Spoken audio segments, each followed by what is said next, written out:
तो घर बनाने की सोच रहे हैं, ये सिर्फ ईंट और सीमेंट लगाने जैसा नहीं है ना? नहीं, बिल्कुल नहीं है। असल में ये सही जानकारी और आप कह सकते हैं स्मार्ट फैसलों का खेल है। इनसे ही तो घर की मजबूती और आराम तय होता है। बिल्कुल सही कहा।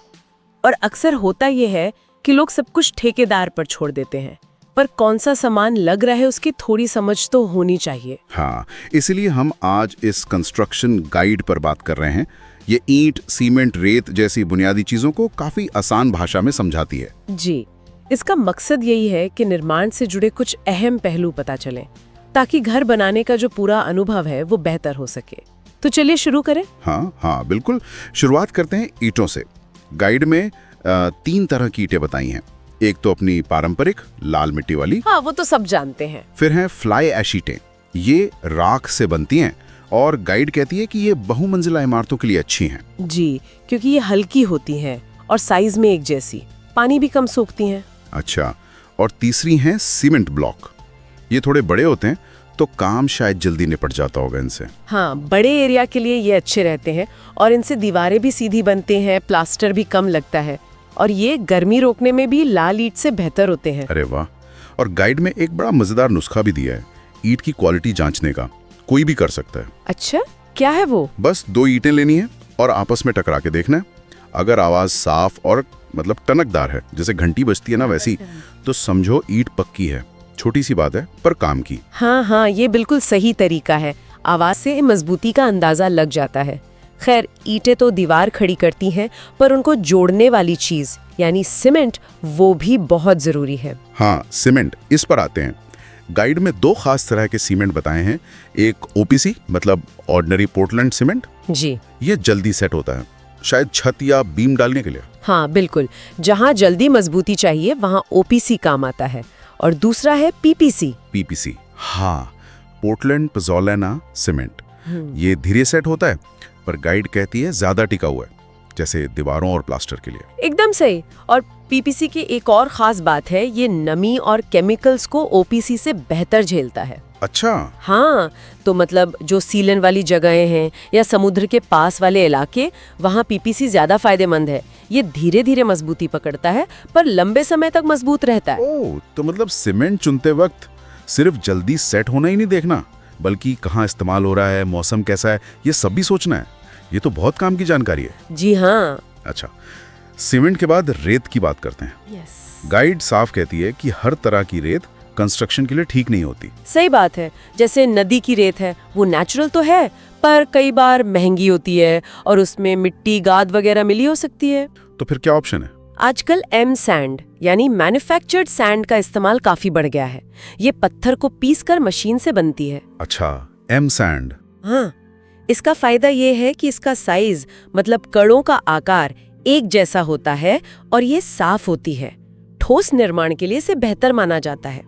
लेकिन कुछ लोग शायद अभी नदी की रेत ही पसंद करते होंगे, उसमें वो नेचुरल वाली बात। हाँ, वो बहस तो है, पर गाइड के मुताबिक एम सैंड की क्वालिटी ज्यादा भरोसेमंद होती है क्योंकि वो कंट्रोल्ड प्रोसेस से बनती है। सबसे जरूरी ये देखना है कि रेत में मिट्टी या सिल्ट ज्यादा ना हो। और वो कैसे पता चलेगा? उसके लिए गाइड में एक आसान जार टेस्ट बताया है। एक कांच के जार में थोड़ी रेत और पानी मिलाकर अच्छे से घोल लें। ठीक है। फिर उसे थोड़ी देर छोड़ दें। जब रेत नीचे बैठ जाए तो देखें कि उसके ऊपर मिट्टी की परत कितनी मोटी जमी है। अगर ज्यादा मिट्टी है तो मतलब रेत की क्वालिटी अच्छी नहीं है। अरे वाह, ये जार टेस्ट तो कोई भी करके देख सकता है। बहुत बढ़िया। तो रेत हो गई, अब आते हैं घर के ढांचे पर। स्टील मतलब सरिया। हाँ, सरिया, ये तो घर की हड्डियों जैसा है। बिल्कुल। गाइड टीएमटी बार्स यानी थर्मोमैकेनिकली ट्रीटेड बार्स इस्तेमाल करने को कहती है। इसमें ग्रेड्स का क्या चक्कर है? FE 500, 550? हाँ, ग्रेड्स बहुत जरूरी है।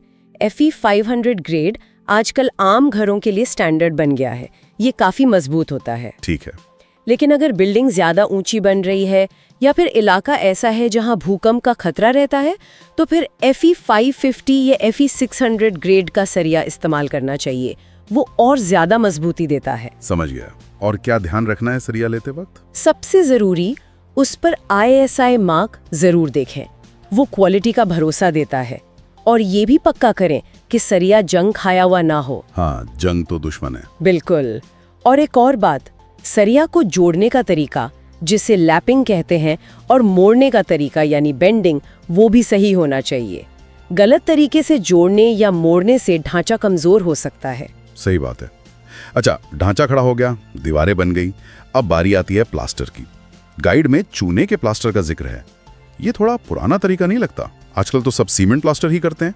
हाँ, सीमेंट प्लास्टर जल्दी होता है, ये बात सही है, पर चूना प्लास्टर के अपने फायदे हैं जिन्हें हम शायद भूल गए हैं। अच्छा, जैसे कि? चूना प्लास्टर दीवारों को सांस लेने देता है, मतलब ये नमी को अंदर फंसाता नहीं बल्कि बाहर निकलने देता है। ओह, ये नेचुरल है, इसमें बैक्टीरिया भी कम पनपते हैं और खासकर गर्म और नमी वाली जगहों के लिए बहुत अच्छा रहता है।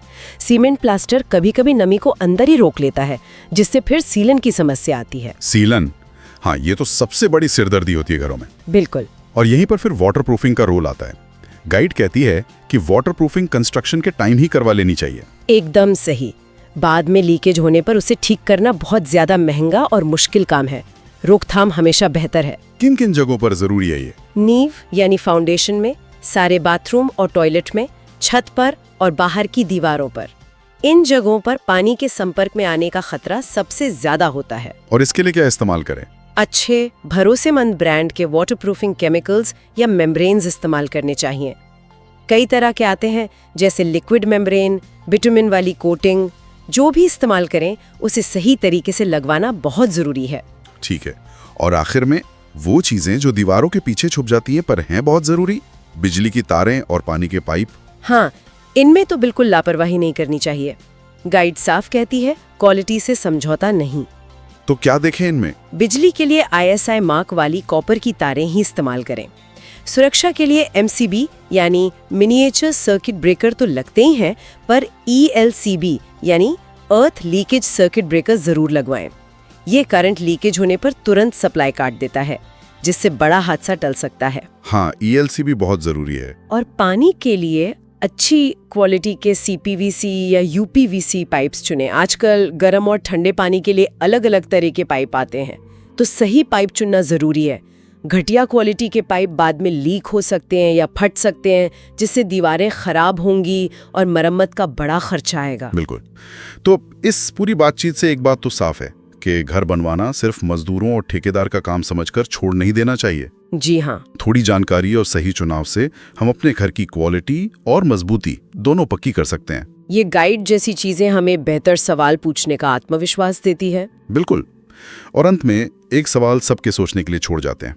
मान लीजिए आपने सबसे बढ़िया, सबसे महंगी सामग्री खरीद ली, पर अगर उसे लगाने वाला कारीगर मतलब मिस्त्री या मजदूर हुनरमंद नहीं है, उसने काम सही ढंग से नहीं किया, तो क्या वो बेहतरीन सामग्री भी अपना काम कर पाएगी? ये तो सोचने वाली बात है। हाँ, तो क्या सामग्री की क्वालिटी कुशल कारीगरी के बिना अधूरी है? इस पर जरूर सोचिएगा।